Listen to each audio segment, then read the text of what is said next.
और इस वक्त हमारे साथ महाराष्ट्र के राज्यपाल भगत सिंह कोश्यारी साहब फोन लाइन पर जुड़ चुके हैं। भगत सिंह कोश्यारी साहब, बहुत गमगीन करने वाला दिन आज, बेहद भावुक पल पूरे देश के लिए। आपका और जनरल बिपिन का जो जड़ें हैं वो उत्तराखंड से आती हैं, उत्तराखंड से इतर आप उन्हें आज कैसे याद करेंगे?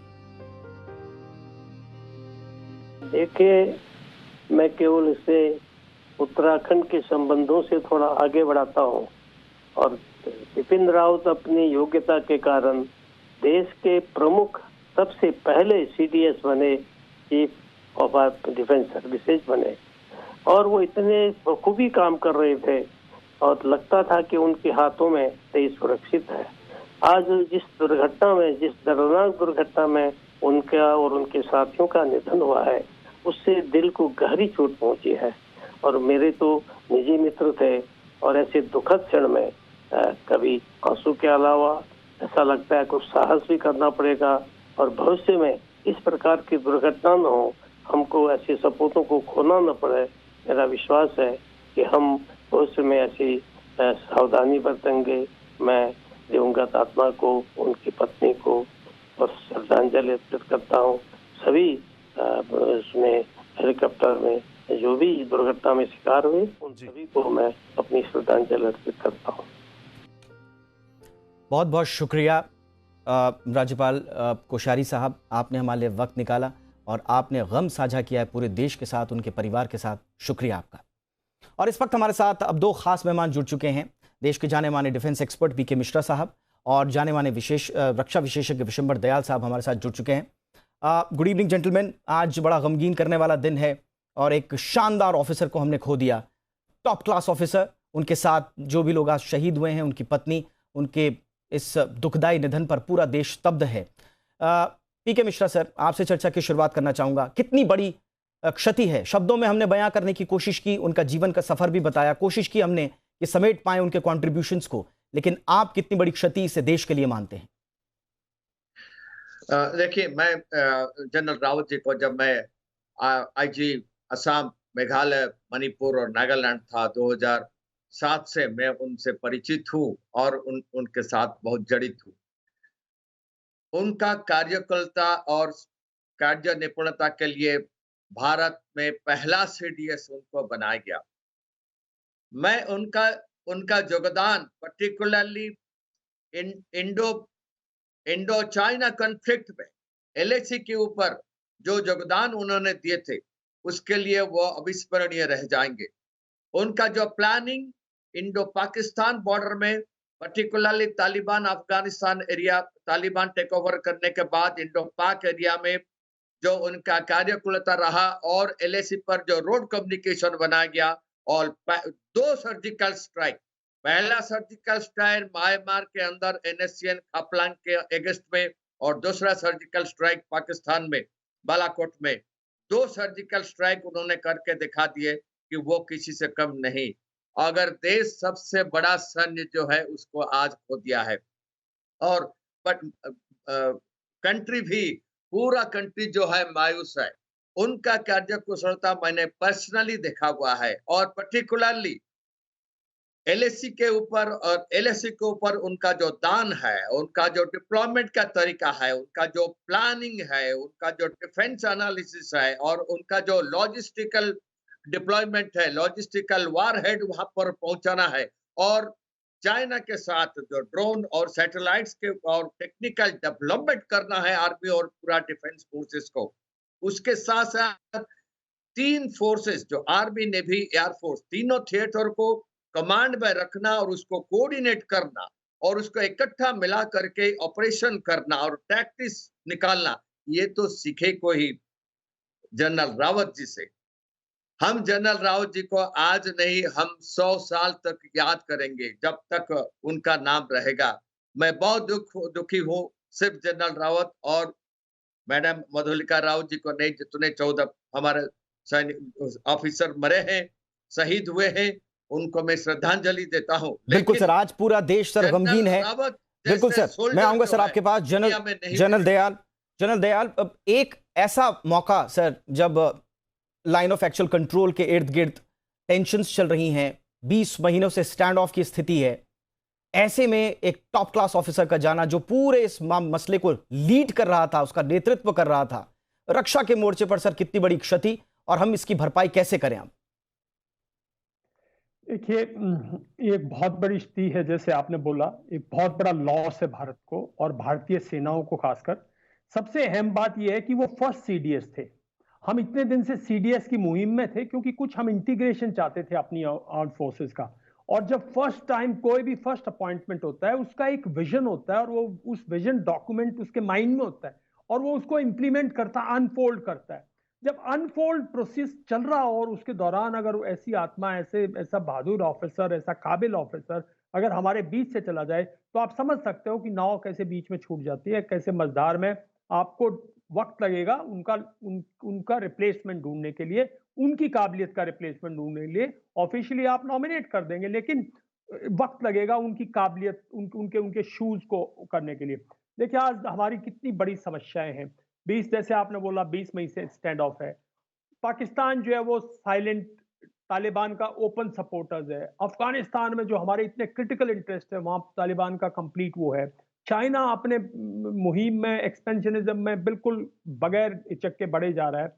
तो ऐसे टाइम पे आर्म्ड फोर्सेस का इंटीग्रेटेड कमांड का बहुत अहमियत है, खासकर जो कि अगर आप देखें तो जितनी भी उनकी जो विजन थी कि हमें हमारे थिएटर कमांड होने चाहिए, भारत की बड़ी आवश्यकता है साहब, और उसमें वो इम्प्लीमेंट करते, तो मैं नहीं समझता कि इतनी जल्दी इस लॉस को हम इसकी जज कर पाएंगे और इसको भर पाएंगे। मतलब बहुत ही एक बहुत बड़ा लॉस है। वो बहुत काबिल ऑफिसर थे, बहुत ऑनेस्ट ऑफिसर थे।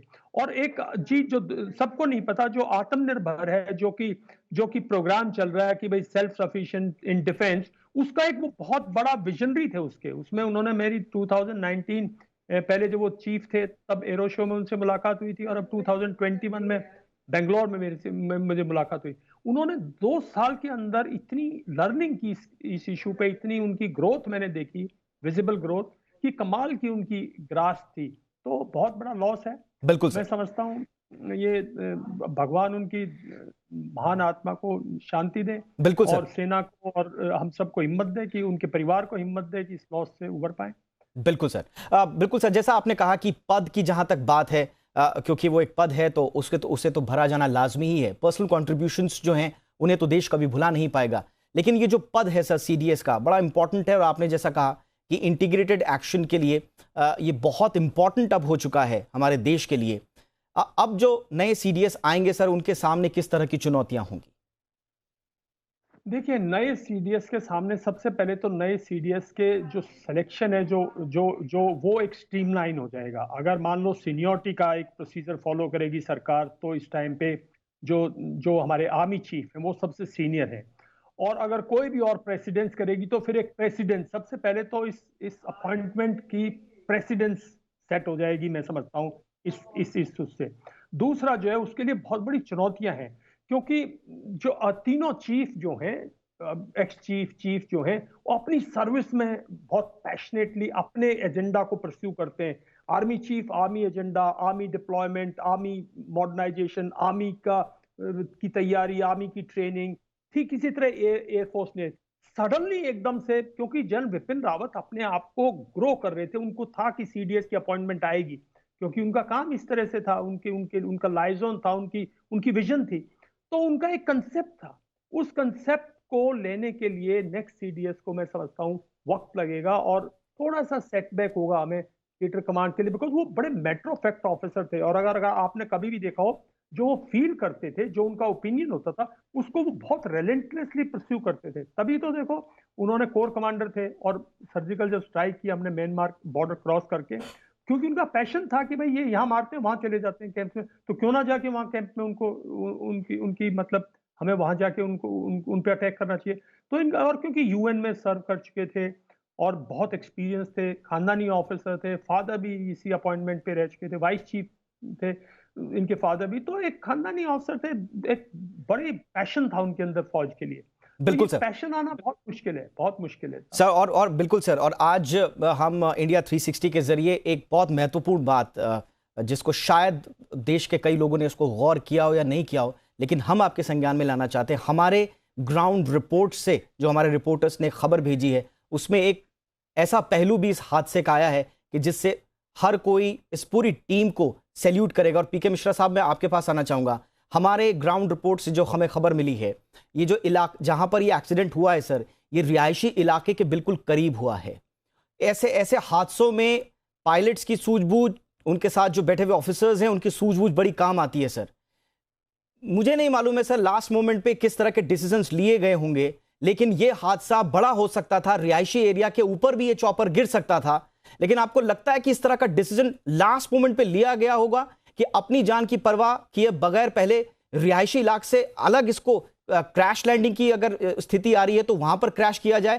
क्योंकि ऐसे एविडेंस प्राइमा फेसी प्रीलिमिनरी मिल रहे हैं, हमारे रिपोर्टर्स ने हमें रिपोर्ट किया है सर। तो इस कंट्रीब्यूशन को वो जो पूरी टीम आज शहीद हुई है सर, अलग एंगल से भी देखना पड़ेगा।